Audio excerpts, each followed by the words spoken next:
ছাত্র শিবিরও এই ফ্যাসিবাদ বিরোধী আন্দোলন করে যাচ্ছেন। তো তাদের নৈতিক দায়বদ্ধতা থেকে তারা করছেন, আমরা আমাদের নৈতিক দায়বদ্ধতা থেকে আমরা আন্দোলন করছি। আমরা মনে করি পথ একটাই, লক্ষ্য একটাই, ফ্যাসিবাদের পতন।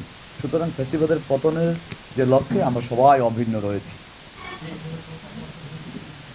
এবং আমাদের সাথে তো আমি বললামই, আমরা সারা বাংলাদেশের মুক্তিগামী সকলকে আহ্বান জানাচ্ছি, সকল প্ল্যাটফর্মকে আমরা আহ্বান জানাচ্ছি যে আপনারা আপনাদের নৈতিক দায়বদ্ধতা থেকে, আপনাদের যৌক্তিক বিবেক থেকে আপনারা আন্দোলন করে যান। শুনুন, সবাই কিন্তু আমরা একই।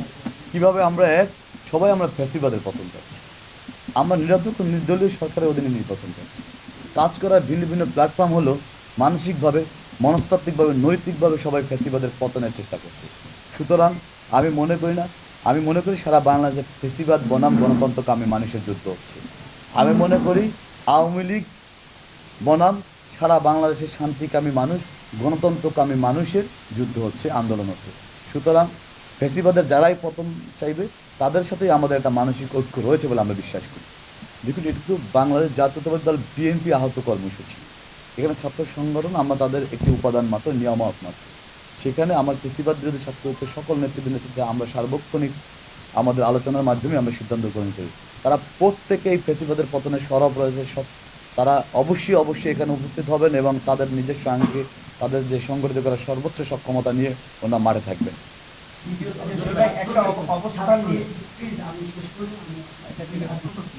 10 ডিসেম্বর আর 7 ডিসেম্বর 3 দিনের গ্যাপ ছিল। তো ওই সময়টা, ওই আশঙ্কাটা স্বাভাবিক কারণে এখনও বাকি রয়েছে সবার। সে নিয়ে আমাদের কোনো ভীতি নেই। আমাদের কথা স্পষ্ট, আমরা যা ঘোষণা করেছেন মাননীয় মহাসচিব, শান্তিপূর্ণ সমাবেশই আমরা করতে চাই। মহাসমাবেশটি শান্তিপূর্ণই করতে চাই। আর আপনি যদি বলছেন কৌশল করার প্রয়োজন হয় তখন, যখন যৌক্তিক ভিত্তি থাকে না, নৈতিক ভিত্তি থাকে না।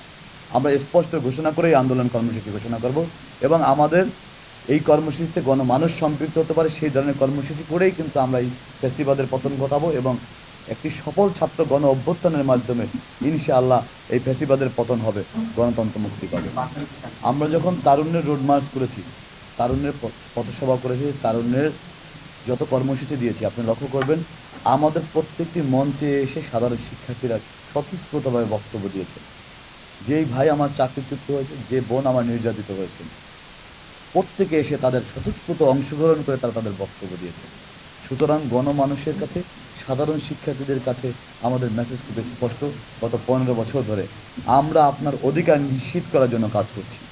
আমার সাংগঠনিক অভিভাবক দেশনায়ক তারেক রহমান বলেছেন, আমি বলছি না আমার বিএনপিকে ক্ষমতায় নিয়ে আসতে হবে, আপনার ভোটাধিকার নিশ্চিত করার জন্য আপনারা আমার হাতকে শক্তিশালী করুন।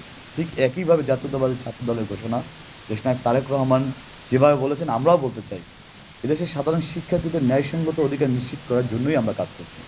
আমরা কাজ করছি তাদের যে নৈতিক এবং সাংবিধানিক অধিকার রয়েছে সেই অধিকার নিশ্চিত করার জন্য। তরুণ প্রজন্মের 4.5 কোটি তরুণ ভোটাধিকার বঞ্চিত, তাদের ভোটাধিকার নিশ্চিত করার জন্য যাদের অধিকাংশই হলো শিক্ষার্থী, সেই শিক্ষার্থীর বন্ধুদের ভোটাধিকার নিশ্চিত করার জন্য আমাদের এই আন্দোলন। সুতরাং এই আন্দোলনে ওই বুলেট বিদ্ধ তপ্ত রোধে সবাই দাঁড়িয়ে হয়তো মুক্তির স্লোগান দিতে পারবেন না, কিন্তু সকল শ্রেণীর সকল শিক্ষার্থী ভাই বোনদের প্রতি আমার উদাত্ত আহ্বান, আপনাদের মুক্তির আন্দোলনে গিয়ে যদি আমি বুলেট বিদ্ধ হই, আপনার কাছে আমার উদাত্ত আহ্বান, আপনার যেন মানসিক শক্তি হারিয়ে না ফেলেন, আপনি যেন অন্তত হাসপাতালে নেওয়ার জন্য যে উদারতা, সেই উদারতাটুকু আপনি দেখান। আপনি যেন ঘৃণা ভরে এই ফ্যাসিস্টদেরকে প্রত্যাখ্যান করে একটি সামাজিক যোগাযোগ মাধ্যমে স্ট্যাটাস দেন। আপনি যেন আপনার কণ্ঠ উচ্চকিত রাখেন। আপনাদের দায়িত্ব আমরা নিচ্ছি। আপনাদের অধিকার নিশ্চিত করার জন্য সম্মুখ সমরে থেকে ইনশাআল্লাহ বুলেট বিদ্ধ হতে রাজি রয়েছে বাংলাদেশ জাতীয়তাবাদী ছাত্রদল।